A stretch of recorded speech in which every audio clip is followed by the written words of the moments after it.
pupunta na po kayo, may ilalabas din po ba kayo? Inilahat na nga namin dito yung iba't ibang binunyag ng iba't ibang testigo na gusto nga namin i-pursue. Sana tutukan kasi maraming binanggit. Hindi naman maari na i-dismiss outright yung mabibigat na sinabi ni Saldico, ni Orly Gutesa at pati si Curly Discaya. Marami silang binigay na leads, ika nga, na kinakailangan i-pursue kahit sabihin natin, kaduda-duda yung source, inadmissible in evidence, at iba't iba pa. Kasi napakabigat ng sinabi nila. Detalyadong-detalyado pa. Part 2 ho nitong ating video kung saan nga sa susunod mga ka-update na Senate Blue Ribbon Committee, dadalo na ho itong si Senator Amy at sinabi niya nga ho, bakit hindi pa rin tinatalakay itong mga pinahayag ni Kong Saldico, ni Orly Gutesa na hanggang ngayon sobrang laki na ho ng ebidensya, sobrang laki na ho ng ating nalalaman, invested na ho yung mga Pilipino sa mga inihayag ho nila, nilabas ho nila resibo kontra dito sa mga magnanakaw sa gobyerno, bakit hanggang ngayon, sila pa rin ho yung ginigipit at ginigisa. Bakit sila Martin Romualdez, sila Marcos Jr., lahat ho ng mga sangkot na mastermind, nagtatago pa rin at hanggang ngayon, libre-libre pa rin ho. Kumbaga, wala pa rin, hindi pa rin nasasampahan o hindi pa rin nakukulong. Kaya mga kabit, wala na tayong paligoy-ligoy pa. Isang like, isang share, isang subscribe lamang ho. Malaking tulong na ho yan. Rekta na ho tayo. Pakinggan na ho natin itong mga pasabog ni Senator Amy at Kong Dante Marcoleta dito nga sa press con nila dyan sa Senado. Kaya mga dit, rekta na ho tayo. Sir Sonia, for soundbite purposes sana for TV, may we get the names of who you want to be charged to sana, sir? Sound bites. Hindi po kasi sir, kailangan namin mag-guide. Yung arrows kasi Alam naman ninyo kung sino-sino. nakaturo kay Speaker Romualdez. So, it's safe understanding po. Yung arrows kasi, base sa nagtuturo sa kanya at mababasa nyo nun sa kanilang mga testimonies, testimony. individual. Talagang, for example, Gutesa, tinuro si Saldico and Martin Romualdez. Si Discaya, nabanggit din ang pangalan ni Martin Romualdez. At yung mga iba, si Alcantara, si Bryce Hernandez, pinagtuturo kung sino-sino at papunta lahat sa direksyon ni Martin Romualdez. Sir, yung balikan ko lang po yung 30 Tamarin. May balak po ba kayong ipasubpina yung ownership records ng 30 Tamarin, pati yung registration papers ng Golden Crescent, at saka yung pabalikin yung dalawang witnesses at patawag yung original owner and yung renter supposedly na employer ng dalawang tumistigo kahapon dahil siya yung naapektuhan ng nabili yung bahay. Hindi ba very logical na dapat ganun ang gawin? Palagi ko naman baka ganun ang gawin ni Senator Ping. Naasahan namin na yun ang gagawin. Kung yun ang rekomendasyon nyo, i-recommend natin sa Blue Ribbon.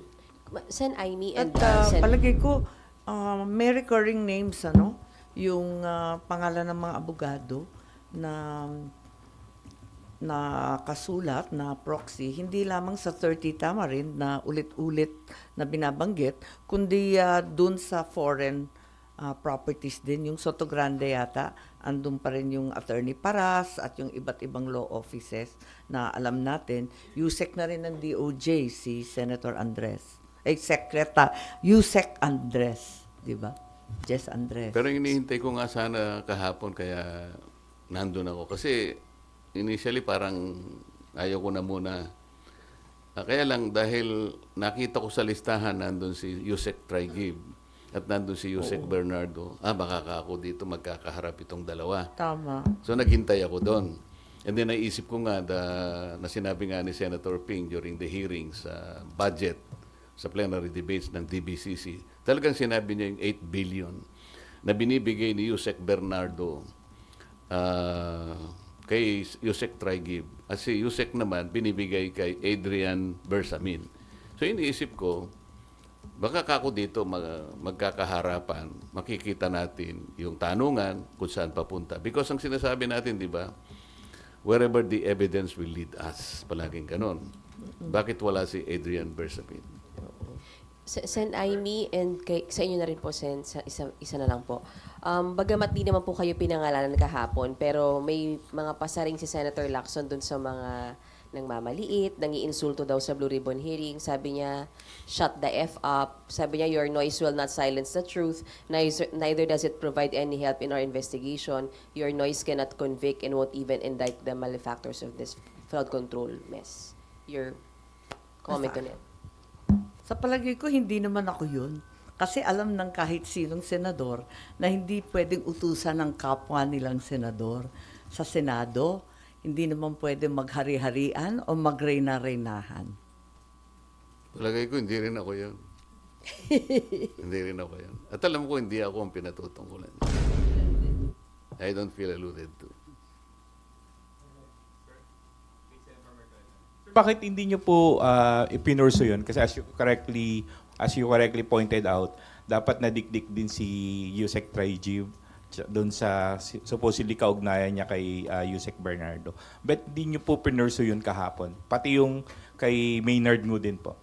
Kasi iniintay ko nga na sila dapat ang pagmulan ng pag-uusap. Kung ako yung palaging nagtatanong, baka naman ako yung maingay na naman. Ayoko nang ako yung magsimula. Inisip ko lang na nando naman, nung sabihin ni Yusek Traigib na, kasi sabi ni Senator Kiko, kung dinideny mo yan, ibig mo sabihin sinungaling si Yusek Bernardo. Masasabi ko pong ganun, sabi niya. Sana nag-react di ba, si Yusek Bernardo. Bakit hindi siya nag-react? Alalahanin niyo, Yusek Bernardo was already admitted under the WPP.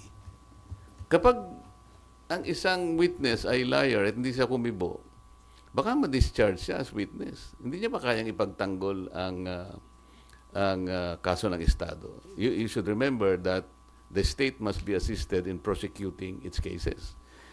Mabigat ito, kaya nga tayo kumukuha ng testigo that will be placed under the WPP. Yun po yung pinaka-prinsipyo. Palagi kasing sinasabi ng iba, si Marculeta, palagi niyang dinidepensa si Diskaya. Mali po yun. I'm only trying to point out na gusto kong gamitin kahit sino. Nagkataon lang si Diskaya lang ang matapang out of the initial 15 contractors. Kaya ganun po nangyari. Gusto niya magpa-WPP dahil kaya na po na nangyari. Natatakot sila. Under the law naman, kailangan silang tulungan basta nag-apply sila. Nagkaroon nga ng problema lang na pinipilit ng DOJ yung restitution na siya ng Hindi kami magkaintindihan ng taong yun sa restitution. Alam naman niya na hindi totoo yun. Kaya palaging ganun ang usapan. At siya rin alam niya, under the WPP, ang sinasabi na confidential lang ay yung proceedings of the application, as well as the action taken by the DOJ in relation to that application, because that's under Section 7. Under Section 1, kailangan panatilihin mong confidential yun, otherwise you'll be penalized. So, pero kung pag-uusapan ay questions coming from us, hindi niya pwedeng gamitin yun. Tapos sabi niya, wala raw silang sinasabing restitution. It was no less than the then Secretary of Justice who floated that idea. Hindi namin basta-basta i-accommodate dyan. Kailangan bayaran niya yung kanyang mga pinagnanakaw. O yun ang pinagbasihan naman ng ating Senate President. Ngayon, yung nga naman, sabi niya, sinabi ng Secretary of Justice, kailangan magano sila. Pero wala po sa batas yun. Wala talaga. We need to get more of these people kahit na mahirap, kasi nga kailangan nating ma-identify yung ugat, yung pinakamalaking isda. Kung wala kayong protection na ibibigay sa kanila, ba't sila magsasalita? Initially, he mentioned 17 congressmen. Meron po bang pinatawag na 17 congressmen? So, saan tayo pa? Ano sabi nila? Co-buddies. Hearing, you're planning to pursue that angle po yung kay Yusek Olivar, then yung binanggit nyo po yung kay Adrian Bersamin. I-request nyo rin po ba na ipatawag yung Adrian Bersamin? Parang yan ang gusto ng media. Sige, gawin natin. Pero, hindi. Kasi kahapon din po, di ba na ilang beses, parang at least twice po yata na binanggit ni Yusek Bernardo na pinaninindigan niya kung ano na yung nakasulat doon sa kanyang affidavit na wala siyang babaguhin. Hindi ba kayo nagtaka? Hanggang doon lang. Dininay. Naninindigan ako. Ba't hindi natin ipursige? Hindi naman ako ang chairman. Kayo naman. Sir, may we know sino-sino pong pumirma sa minority report? All minority members? 6 out of the 9 members of the minority. Kasama si Sen. Aimee. Sir, ay, sorry sila. Ma'am, sinabi nyo kasi agree kayo sa laman ng minority report, may mga Yeah. pagkukulang sa nangyayaring hearing ngayon. Kasama po ba doon na gusto nyong isama sa investigasyon yung mga nilabas na video ni Zaldico? Ang sinasabi ko, kinakailangan imbestigahan yung nabanggit doon. Halimbawa, yung Paul Estrada, Mark Tiskay, sana ba yung mga yon, ano? Marami kasing sinabi doon na talagang napakabibigat. Kumbaga, critical leads in the investigation that need to be pursued. Tulad ng sinabi ni Senator Marcoleta, parating bitin. Yan, nababanggit. Tapos hanggang dun lang, papara. Hindi ba dapat pursigihin yun? Yung 8 billion na sinabi na ni Yusek Trigib, hindi ba dapat tanungin din yan kay Yusek Bernardo at alamin din kung talagang kumpirmado. Ano nangyari doon? Kaya parang laging bitin eh. Laging may kulang. Laging pinapara. Whether on purpose or nakakaligtaan, talagang humihinto. Talagang bitin. Alam nyo, napansin nyo ba kahapon? Sabi ni Yusek Trigib, dinideny ko po lahat yan. Sabi naman ni Yusek Bernardo, I stand by my statement. Ang sabi ni Chairman Senator Lacson, mahirap banggain yung mga facts ni Yusek Bernardo. Sabi niya kasi doon yung pinagkuhanan kanya ng yung sinasabi nating amount dito ay nanggaling sa GAA. Totoo yun. He was mentioning about 2.8 billion pesos. So alam ni Senator Lacson, nandun talaga. So mayroong resibo. Gusto ko ipurso yun.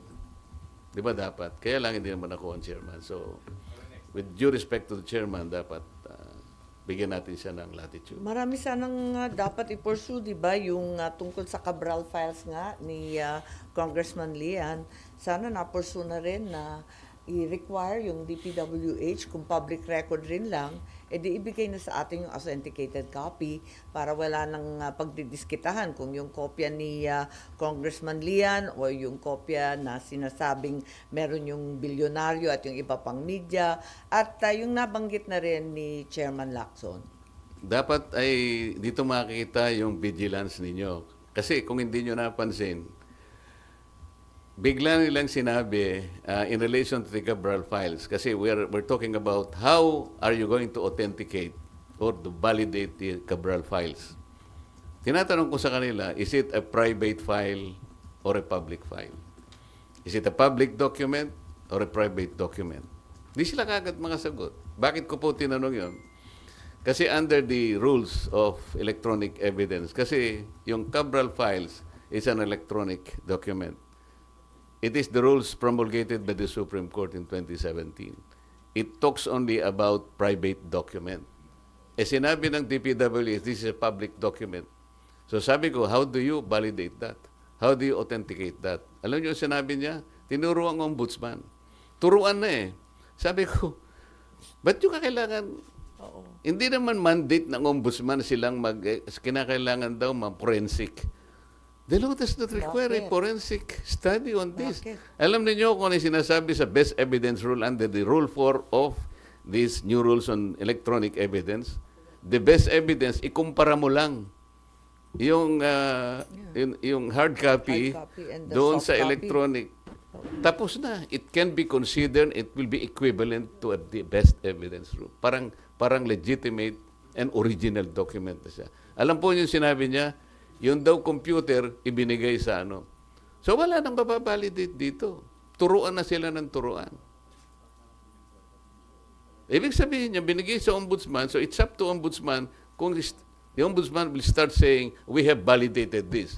So kung hindi ibabalidate na to, let's forget all about this. Ganun ba yun? The Cabral files is an extensive files. Kaya lang, sabi ko, I have to caution the committee. Congressman Lebiste is not competent to testify on the contents and entries of these files. This is legal. Hindi pwede ka kung siya, kasi hindi man siyang gumawa nito eh. Humingi lang siya. Ang pwede rin niyang is-testify the manner on how he accessed these files, how he obtained these files. So, ngayon po, napupunta tayo dun sa parang bitin na bitin eh. Parang walang gustong umusad eh. I can feel that. That's my personal opinion. Kung may susunod na hearing po ba, would the minority be willing to take the lead para ma-pursue yung ilang mga nakikita nyong butas doon sa hearing? What do you mean by that? Minority cannot lead. It's always the majority. I mean po, kayo po yung magpo-pursue lang doon sa mga points that you mentioned today. Kung yan ang gusto nyo mangyari, that is the collective decision of the members, respectable members of the media. Gagawin namin kung yan ang gusto nyo. At kayo po sa minority, sir, napag-usapan nyo na po ba, since you have all these issues, mga points na na-raise about dun sa naging takbo ng hearing kahapon, napag-usapan nyo na po ba kung ano yung magiging participation ng minority in the next hearings kung meron? Napag-uusapan naman namin talaga. Kaya lang, yung dahil minority nga kami, at kung minsan, mabuti kahapon dahil kukunti kami initially, sabi ni Chair Ping, o sige, bigyan namin kayo ng 15 minutes. Medyo okay naman yun. Pero pagka yung maramihan na, 5 minutes na lang kayo, di ba? Sir, sino yung dalawang minority na hindi po pumirma sa minority na to? Actually, Tatlo. Kasi 6 lang yung... Si former Senate President Cheese, hindi siya pumirma because he's not a member of the Blue Ribbon Committee. Si Senator Alan naman, at that time kasi may sakit siya. At si Senator Joel naman, pinababasa niya raw muna. Pasensya ka na bro, sabi niya. Alam mo namang meron akong kaso, so pinabasa ko muna mabuti para hindi kami malagay sa alanganin kung sakasakali. So, Kailan nyo nga po ulit, sir, nilabas ito? December? 10. officially, binigay namin December 10 sa office ng Senate President. Pero nilabas ko sa media yung December 11, yun yung iCare Forum in Quezon City. Yes. Meron po ba sa leadership na nagpipigil sa inyo o may sinasabihan kayo to prevent you from pursuing kung ano yung mga tanong o anggulo na gusto nyong i-pursue sa Blue Ribbon hearings? Wala naman. Wala naman. Nakikita ko nga yung marami kayong gustong ipulso natin. Ang gusto ko lang makita talaga na parang consensus ninyo ito ang ating suriin, ito yung suriin natin, ito yung impulso natin. Parang nakikita ko, kung tama ako, kung yan ang gusto ninyo, at sa susunod na hearing, masasabi ko na humarap ako sa media, kaming dalaw ni Sen. Aimee, na ito po ang gusto talaga ng members ng ating Philippine media. Pwede ko bang sabihin nyo? Hindi, tumatango ka lang. O yun, okay. Sir, isa pa. Sir, yung minority report nyo po ay based on the 3 hearings that you had when you were chairman. Wala na po doon yung naging chair si Sen. Hindi, Ping. 3 sa akin, 3 kay Senator Ping. Doon base po yun. Yes, 6 na ma'am. hearings. Yes, ma'am. As of December 10 siya. Sen. Mary Moraes from One News po. For Senator Aimee, sabi po ni Senator Ping, kapag may mga ebidensya rin daw po kayo leading sa pinsan ninyo, welcome din daw po talaga kayo mag-participate sa pagdinig. Sa next hearing po ba ng Blue Ribbon, pupunta na po kayo, may ilalabas din po ba kayo? Inilahat na nga namin dito yung iba't ibang binunyag ng iba't ibang testigo na gusto nga namin i-pursue. Sana tutukan kasi maraming binanggit. Hindi naman maari na i-dismiss outright yung mabibigat na sinabi ni Saldico, ni Orly Gutesa at pati si Curly Discaya. Marami silang binigay na leads, ika nga, na kinakailangan i-pursue kahit sabihin natin, kaduda-duda yung source, inadmissible in evidence, at iba't iba pa. Kasi napakabigat ng sinabi nila. Detalyadong-detalyado pa. At kung minsan, may corroborating testimony. Tulad nung sinabi ni Gutesa, yung 30 tama rin, parang tama din at yun din ang binanggit ni Saldico, Tapos sa tumbok din dun sa sinasabi naman ni Diskaya. Kaya parang kinakailangan talaga tutukan lahat ng testigo kahit yun nga parang si Yusek Bernardo at yung affidavit lang niya ang binibigyan ng kahalagahan. Ang gusto ko nga, kagaya ng nangyari, isang committee hearing inimbita si former Speaker Martin Romualdez. Kaya ako pumunta doon dahil doon eh. Kaya lang hindi dumating. Hindi dumating. Bakit hindi siya, ayaw nyo bang imbitahan siya? Members of the media. Napakarami sana nating may tatanong kung sakasakaling imbitahan si former Speaker Martin Romualdez. Ang daming nagtuturo sa kanya. Tsaka nandito lang. Diniscredit niya. Alam niya ba, kayo ba'y may kopya ng kanyang affidavit na i-file sa ICI? Meron po kayong nakuha ang kopya? Wala. Meaning to say, the Philippine media was denied a copy of a most important affidavit or sworn statement executed by no less than the former Speaker of the House of Representatives? Sinabi niya sa ICI. Ito namang ICI, hindi ko maintindihan. Ba't hindi mo kanyo bigyan para ma-assess naman ninyo? Alam po niyo kung ano nakalagay doon? He denied control over the committees, the 80 committees of the House of Representatives. Sabi niya, I had only general supervision over them. I have no control. And then he presented the rules of the House of Representatives as to his functions and powers. You believe him? Ang dami ko sanang itatanong in relation to that allegation. I really relish the opportunity that he will be invited by the Blue Ribbon Committee. And I promise you, you will not be disappointed in the questions that I'm going to ask him. O ayaw naman niyo yata eh. Di kayo kumikibo eh. Sir, paano ba yun? Ini-invite siya pero hindi naman siya dumarating, sir. Bakit kaya? Kasi sasabihin na naman lang, interparliamentary courtesy. Alam niyo, pagka ganito kalaki na ang problema, will you rely on the interparliamentary courtesy concept?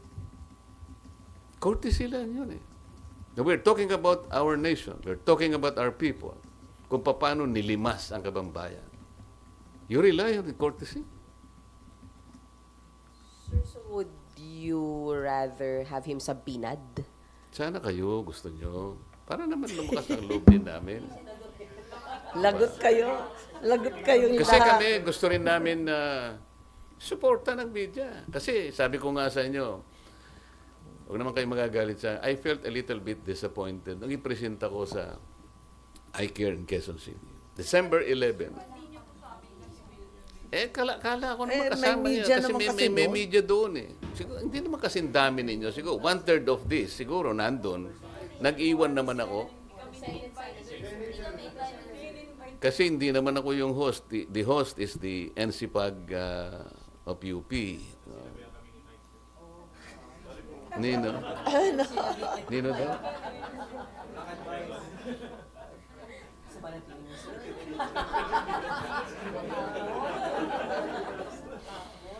So ngayon, nandito na. I will make a copy available. Siguro isa na lang kasi ang kapal nito eh. Huwag nyo nang kunan ng exhibits kasi ang exhibit ganyan ka. Pwedeng soft copy po. Yung soft copy na lang, Mike, bigyan mo sila. Yari, Mike. I'm very sure at na sinabi ni Senator Amy at ako naman nagpapasalamat talagang very supportive siya rito. Nandito lahat eh. Marami kayong makukuha dito.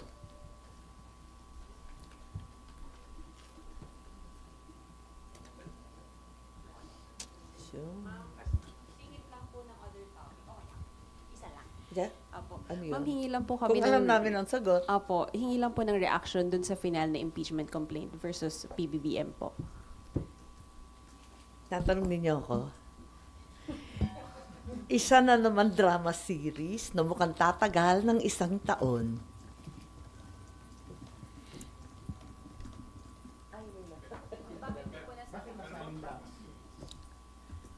kilala naman natin sino nag-file at anong background. Kaya, yun nga, baka drama series lang to para sa isang taon. I mean, Tagal. in my understanding na ang ibig nyo sabihin, para siya naging bakuna. O gagawin siya. O ikaw nagsabi.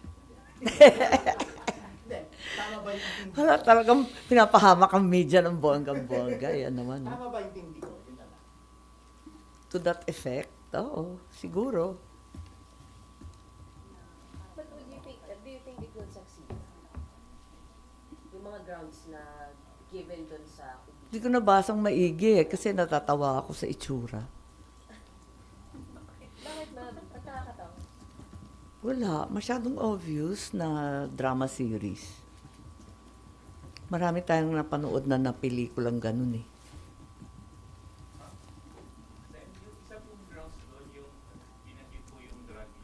Bumenta na yun sa takilya.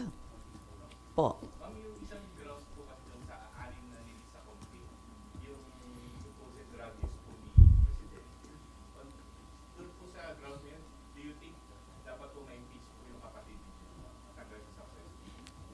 Hindi ko po alam. Hindi ko nabasang maigi.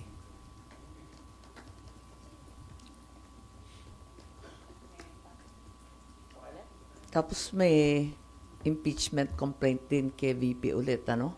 February 6 ang due date. Ayun. Nakakapagtrabaho pa po ba kayo ng maayos? So, dalawang impeachment po yung aakyat dito sa Senado. Sakali lang naman, ma'am, sakali lang. Kung lulusot yan, Senator Judge kami pareho ni Senator Marcoreta. Pero hindi na ako magkokomento tungkol sa ikalawang impeachment complaint na inaasahan tutol kay VP Sara. Pero sa palagay ko, alam na ng Kongreso ang nangyari nung nakaraang eleksyon.